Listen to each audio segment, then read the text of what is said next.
लोग revaluation account को देखते हैं, तो रिवैल्यूएशन अकाउंट का सेम फॉर्मेट बनेगा, वही पर्टिकुलर अमाउंट, एक साइड आपकी डेबिट, एक साइड आपकी क्रेडिट।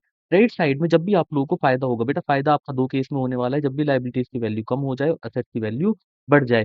लायबिलिटी जब भी बढ़ेगी और एसेट्स की वैल्यू जब आपको कम होगी, तो आपको क्या होने वाला है यहाँ पे? नुकसान। तो जब भी नुकसान हो हमेशा डेबिट साइड में लिखो, और जब भी फायदा हो हमेशा क्रेडिट साइड में लिखो। दोनों साइड को टोटल करने के बाद अगर इधर बैलेंस बचता है तो उसे प्रॉफिट बोलते हैं, और इधर बैलेंस बचता है तो बेटा इसे लॉस बोलते हैं। कौन सी रेशो के अंदर जाएगा? ओल्ड रेशो में। ओल्ड रेशो का मतलब ओल्ड पार्टनर्स को ओल्ड रेशो के अंदर दो ही पार्टनर को मिलेगा। जल्दी से एक एग्जांपल देखते हैं। फर्नीचर की वैल्यू डिक्रीज हो रही है, कम हो रही है, इसका मतलब क्या हो रहा है? आपको नुकसान हो रहा है। तो नुकसान हो रहा है तो आप क्या करोगे? रिवैल्यूएशन अकाउंट को डेबिट। क्रेडिटर्स की वैल्यू बढ़ रही है, अगेन आपको नुकसान हो रहा है, लायबिलिटी की वैल्यू बढ़ रही है, अगेन आप इसे कहाँ पे लिख दोगे बेटा? डेबिट में। इन्वेस्टमेंट की वैल्यू आपकी क्या हो रही है? बढ़ रही है, बढ़ेगी तो आप लोगों को क्या हो जाएगा? फायदा। आप कहाँ लिख दोगे इसे? क्रेडिट में। एक्सपेंसेस की वैल्यू डिक्रीज हो रही है, मतलब आउटस्टैंडिंग लायबिलिटी की वैल्यू क्या हो रही है? कम हो रही है। आपको अगेन क्या होने वाला है? फायदा। आप कौन सी साइड में लिख दोगे इसे बेटा? क्रेडिट साइड में। आई होप यहाँ तक आप लोगों को क्लियर हो गया होगा। अगर इसकी हम जर्नल एंट्री की बात करें, कह रहा है जब भी फायदा होगा, फायदा कब होगा? जब असेट की वैल्यू बढ़ेगी और लायबिलिटीज की वैल्यू क्या हो जाएगी? कम हो जाएगी। तो रिवैल्यूएशन अकाउंट को आपको हमेशा क्रेडिट करना है। तो डेबिट में कौन जाएगा? जिस चीज की वैल्यू बढ़ रही है या कम हो रही है। और जब भी नुकसान होगा, मतलब लायबिलिटीज की वैल्यू क्या हो रही है? बढ़ रही है, और असेट्स की वैल्यू कम हो रही है, तो रिवैल्यूएशन अकाउंट क्या हो जाएगा बेटा? डेबिट हो जाएगा। अगर आप इसी केस में जर्नल एंट्री देखोगे, फर्नीचर इज डिक्रीज बाय 10,000, 10,000 रुपए से फर्नीचर की वैल्यू क्या हो रही है? कम हो रही है। अगर फर्नीचर की वैल्यू कम हो रही है तो आपको नुकसान हो रहा है, आप एंट्री पास कर दोगे, revaluation account debit to furniture account. ठीक है, कितने रुपए थे? जो भी अमाउंट है आप लोगों की, 10,000 रुपए। ठीक है। उसके बाद कह रहा है कि क्रेडिटर्स की वैल्यू जो है वो इंक्रीज हो रही है 20,000 रुपए से। अगेन आप लोगों को क्या हो रहा है? नुकसान हो रहा है। अगर नुकसान होगा तो फिर से रिवैल्यूएशन को क्या करने वाले हो? आप डेबिट करने वाले हो। Again same entry, revaluation account debit to creditors account. जब भी नुकसान होगा आप लोगों को क्या कर देना है बेटा? इसको बढ़ा देना है। कितनी अमाउंट से आ गए? 20,000 रुपए। ठीक है, क्लियर हुआ यहाँ तक? इन्वेस्टमेंट की वैल्यू सर बढ़ रही है तो फायदा होगा, तो हम एंट्री पास कर देंगे बेटा यहाँ पे, investment account debit to revaluation account. ठीक है, कितने रुपए से बढ़ रही है? 50,000 से।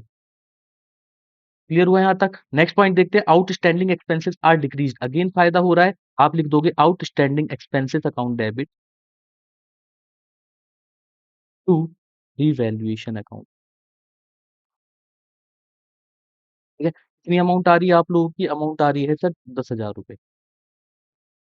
इसके बाद बच्चा गलती क्या करता है? वो एक लास्ट एंट्री नहीं पास करके आता, जिसके अंदर हमें प्रॉफिट और लॉस को कैलकुलेट करना होता है। आपको पता है बेटा ये लॉस है, ये लॉस है, ये प्रॉफिट है, ये प्रॉफिट है, चारों को कैलकुलेट करो, प्रॉफिट एक साइड रखो, लॉस एक साइड।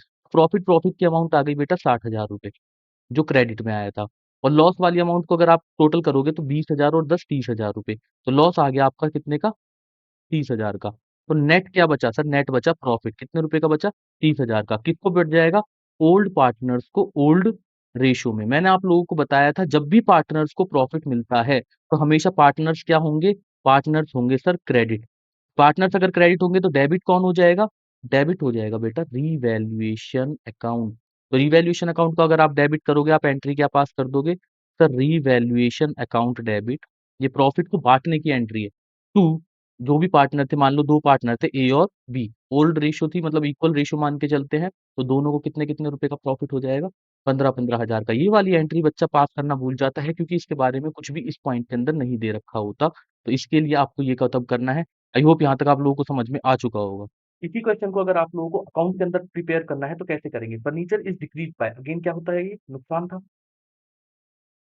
क्रेडिटर की वैल्यू बढ़ रही है, नुकसान था। नुकसान कौन सी साइड में जाते हैं बेटा? डेबिट साइड में। दोनों को उठा के हम अपने डेबिट साइड में लिख देंगे। यहाँ लिख देंगे टू फर्नीचर, कितने रुपए से कम हो रहा था?